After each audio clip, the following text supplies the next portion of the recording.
ஒரு கூட்டம் அழியுது. இங்க பார்த்த உடனே எல்லாருக்குமே தெரிஞ்சிருக்கும், பரலோகம் ஒரு பக்கம் நிக்குது, நரகம் ஒரு பக்கம் நிக்குது. இன்னொரு வரிசையில நம்மள மாதிரி சில பேர் நிக்கிறாங்க. நம்ம அந்த கூட்டத்துல ஒருத்தரா இருக்கிறோமா, இல்ல நம்ம தேவனுடைய பிள்ளையா தான் இருக்கிறோமான்றத இந்த டிராமா வழியா உங்ககிட்ட இப்ப என்ன பண்ண போறாங்கன்னா நாடகமா நடிச்சு காண்பிக்க போறாங்க. குழந்தைங்களாம் அழகா தேவதூதர்கள் மாதிரி வந்திருக்கிறாங்க. இல்ல எல்லாருமே அழகா ட்ரெஸ் பண்ணிருக்காங்க. முக்கியமான ஒருத்தர்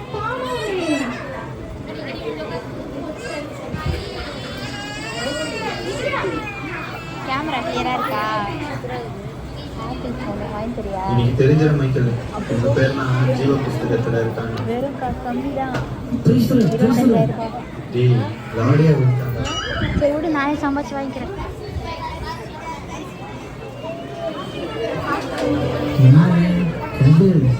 ஒரு கூட்டம் அழியுது. இன்னைக்கு தெரிஞ்ச மைக்கேல் உங்க பேர் நான் ஜீவ புஸ்தகத்துல இருக்காங்க. டேய் Praise be to you, Lord. ஏலே நீ பைபிள் வாசியா தள்ளு, நீ ப்ரே பண்ணினா தள்ளு, நீ ஆராதிப்பியால கிளம்பு, நீ மெசேஜ் கேட்டுருக்கியா மெசேஜ்ல தூங்கிட்டு தானே இருப்ப கிளம்பு, நீ ஃபெலோஷிப்ல இருக்கியா நானாவது 10 ஃபெலோஷிப்ல இருக்கேன் கிளம்பு.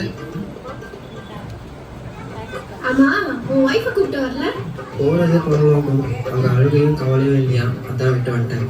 ஓ அதுவும் சரிதான். ஃபர்ஸ்ட் யாரு வாங்கப்பா. உங்க பேர் என்ன? என் பேரு உப்பு உபவாசம். உன் பேர் இல்ல. எப்படி இருக்கும், நீங்க தானே உலகத்துக்கு உப்பா இருக்க சொன்னீங்க, அதனாலதான் நான் அப்படி சொன்னேன். என் பேரு உபவாசமணி. உப்பு சாரமற்று போச்சான். உன் பேர் இல்லைங்க. என் பேர் இல்லையா? நான் ஆண்டவருக்காக அவ்வளவு ஜெபம் பண்ணிருக்கேன், அவ்வளவு உபவாசம் எடுத்திருக்கேன், எப்படி என் பேர் இல்லாம போகும்? நீ எல்லாருக்கும் முன்பாகவும் நீ உபவாசம் இருந்த, நீ மனுஷ பார்வைக்கு ஜெபம் பண்ண, உன்னால உள்ள போக முடியாது. என்ன சொல்றீங்க? அப்ப நான் உள்ள போக முடியாதா? நான் எங்க போறது? என்னப்பா உப்பு உபவாசம், அங்க என்ன செய்ய உப்பு இல்லையா? உங்க பேர் என்ன? என் பேரு நல்ல மூச்சு. நான் ஊருக்கு நல்லது பண்ணியிருக்கேன், ஆண்டவருக்கு தசமபாகம் நிறைய கொடுத்துருக்கேன். திட்டு ஆண்டவரே, எல்லாம் திட்டு பண்ணோம். நீங்க ஆசீர்வதிச்சு கவர்மெண்ட் ஜாப் கொடுத்தீங்க. இது ஊர்ல லஞ்சம் வாங்கிட்டு அதுல தசமமாக காணிக்க கூடுது. இதுல பெருமையா வேற பேசுது. இதெல்லாம் உள்ள விட்டுறாதீங்க ஆண்டவரே. போச்சா? என்ன உன்னை உள்ள இல்ல? நல்லது பண்ணா மட்டும் போதாதான், பாவத்தை விட்டு மறந்துட போகணுமா? ஓ இது வேறையா?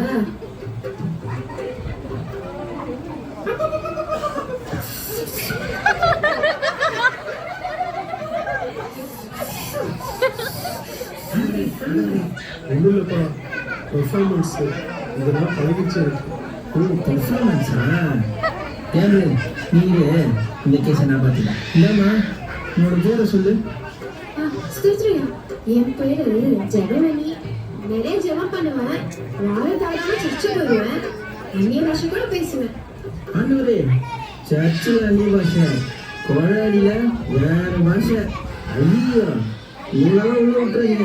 பாதியாக 2000.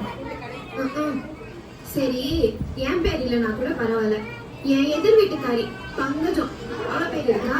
அதை பார்த்து சொல்லுங்க. இல்ல. அப்பாடா, இப்போதான் நிம்மதியா இருக்கு. என் பேர் இல்லைன்னா கூட பரவாயில்ல, அவ பேர் இல்லைல்ல, அது போதும்.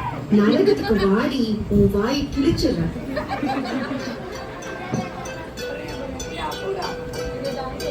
Boys take me. யாரா அந்த பொம்பளை? நம்ம அதுதான் ஈதிர போ. உங்க பேர் என்ன? என்னோட பேரு கிரேஸ். உங்க பேர் இருக்கு. நீங்க பூமியில ஆண்டவருக்கு உண்மையா வாழ்ந்தீங்க. உத்தம ஊழியக்காரனான உங்களை ஆண்டவர் அவருடைய ராஜ்யத்துல பிரவேசிக்க கூப்பிடுறாரு. நீங்க உள்ள போலாம். உங்க பேர் என்ன? என் பேரு பிளஸ்ஸி. உன் பேரு ஜீவ புஸ்தகத்துல மிக்கப்பட்டாச்சு. என்ன சொல்றீங்க? நான் ஒரு பாவமே பண்ணதில்லையே. ஓ அப்படியாம்மா. நீ கொஞ்சம் ஓரமா வெயிட்டிங் லிஸ்ட்ல நின்று நீ என்ன பாவம் பண்ணியிருக்கான்னு இனிமே நீயே பார்ப்ப. அடுத்து வாங்க. உங்க பேர் என்ன? ஐயா, என் பேரு கண்ணம்மா ஐயா. உன்னோட பேர் இல்லை. நீ பாவத்தை விட்டு மனம் திரும்பல. அப்படின்னா என்ன? இந்த டிவியில கூட பாவத்தை பத்தி ஏதோ சொன்னாங்களே. நான் பிளஸி அம்மா வீட்டுல பார்த்தேனே கூட. இதோ இவங்க தான் பிளஸி அம்மா. ஏமா, இவ்வளவு நாள் உங்க வீட்டுல வேலை செஞ்சனே, ஒரு நாள் கூட ஏசுபாவை பத்தி என்கிட்ட சொன்னதே இல்லையே. நீங்க சொல்லியிருந்தா இந்த நிலைமை எனக்கு வந்திருக்காதுல்ல. இப்போ புரியுதா? என்ன மன்னிச்சிருக்கணுமா? என்ன விடுங்க பிளஸி அம்மா, என்ன விட சொல்லுங்க, என்னை காப்பாத்துங்க. அடுத்து வாங்க. உங்க பேர் என்ன? என்னோட பேரு பிரியா. நான் எதுக்கு இங்க வந்திருக்கேன்? இங்க என்ன நடக்குது? ஹே பிளஸி, இங்க என்ன பண்ற நீ? யாரு இவங்கலாம்? அதை நாங்க சொல்றோம். இவங்க பேச வேண்டிய காலத்துல பேசல. இப்போ நினைச்சாலும் பேச முடியாது. பிளஸி, அறுவடை காலத்தில் மௌனமா இருந்தால் ரட்சிப்பு வராது. நீங்க ரட்சிக்கப்படாதனால உங்களால பரலோகம் போக முடியாது. இயேசுவா? பிளஸி, நீ கிறிஸ்டியன் தானே? இயேசுவை பத்தி ஒரு வாட்டி கூட நீ சொல்லவே இல்லை. உன்னாலதான் இங்க நான் இருக்கேன். நீ சொல்லிருந்தா இந்த நிலைமை எனக்கு வந்திருக்காதுல்ல. ப்ளீஸ் அவள் விட்டுருங்க. ப்ளீஸ், என்னோட தப்பு தான். ப்ளீஸ் அவள் விட்டுருங்க. ப்ளீஸ் அவளை விட சொல்லுங்க. ப்ளீஸ் அவளை விட சொல்லுங்க. நானும் தப்பு பண்ணிட்டேன். நான் தான் ஆண்டவரை பத்தி அவருக்கு சொல்லாம போயிட்டேன். ப்ளீஸ் அவளை விட சொல்லுங்க. என்னாலதான். நான் சொல்லியிருந்தா அவள் பரலோகம் வந்திருப்பான். ப்ளீஸ் அவளை விட சொல்லுங்க. இப்போ நீ யோசிச்சு பிரயோஜனம் இல்லை. நீ வெயிட்டிங் லிஸ்ட் இருக்கிறதே ஆண்டவரை பத்தி இந்த ஆத்மாக்கு சொல்லாததுதான் காரணம். இப்போ உன்னால உள்ள போக முடியாது.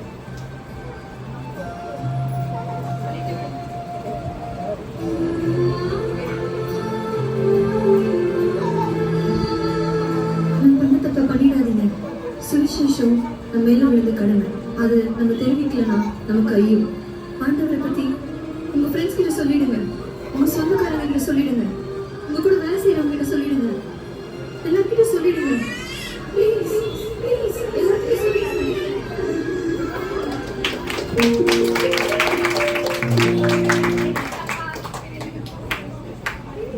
இதுவே தருணம். நாம் மௌனமாய் இருந்தால், சுவிசேஷம் அறிவிக்கப்படாவிட்டால் அநேகர் இன்றைக்கு பிசாசின் நரகத்திற்குள்ளாய் போவார்கள். இன்றைக்கு நீங்கள் எந்த வழியில் இருக்கிறீர்கள்? ஒரு பாடலை கேட்போமா?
மௌனமா இருக்காது சொல்றானே, மௌனமா இருக்கான்.